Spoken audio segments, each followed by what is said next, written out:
প্রিয় দর্শক, কথা বলছি ঢাকা 16 আসনের অন্তর্ভুক্ত যে একটি মোড়াপাড়া ক্যাম্প।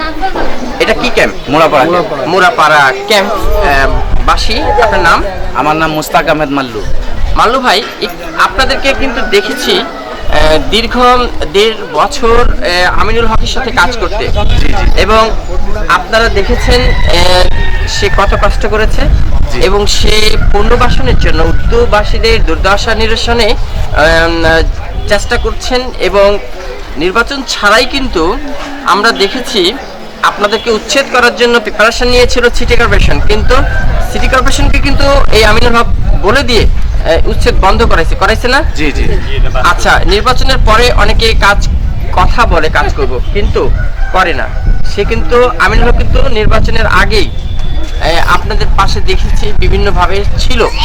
তো কেন এরকম একটি ফরাডুবি হয়ে তার ঘরে ফিরতে হলো? দেখেন, আমাদের দুর্ভাগ্য হলো এটা যে আমাদের দেশের দুর্নীতি বা কারচুপি কখনো কমবে না। আমরা আশা করছিলাম যে 5 তারিখের পরে হয়তো আমাদের দেশে একটু ইমানদারি আসবে, কিন্তু এখনো বেঈমানরা বসবাস করতেছে। যেহেতু আমরা প্রমাণ পাইছি গত 12 তারিখে আমরা ক্যাম্পের অবাঙালিরা যেই লোক আমাদেরকে 5 তারিখ পরে 1.5 বছর পর্যন্ত আমাদের ক্যাম্পের বিভিন্ন গরিব মানুষদেরকে এমন লোককে উনি ট্রিটমেন্ট করাই দিয়েছে, এমন লোকের ঘর উনি বানিয়ে দিয়েছেন। তারপরে যে অবাঙালিরা ওনাকে যে ভোট দিবে না, সেটা একদম অবাস্তব। কিন্তু দুঃখজনক হলে সত্য যে যারা নির্বাচনে কাজ করছেন, সরকারিভাবে বলেন বা বেসরকারিভাবে বলেন, তারা নিজে কাগজ কলমের মাধ্যমে এই আমাদের আমিনুল ভাইকে তারা হারিয়েছেন।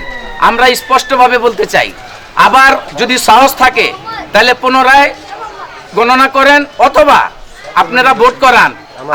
আমরা দায়িত্ব নিয়ে বলতে চাই যে আমিনুল ভাই জিতবে এবং জিতবে এবং জিতবে। একটু আপু, আপনার কাছ থেকে জানতে চাই, আপনি এলাকায় একজন মুরব্বী মানুষ, আপনাদের একটু ধারণা,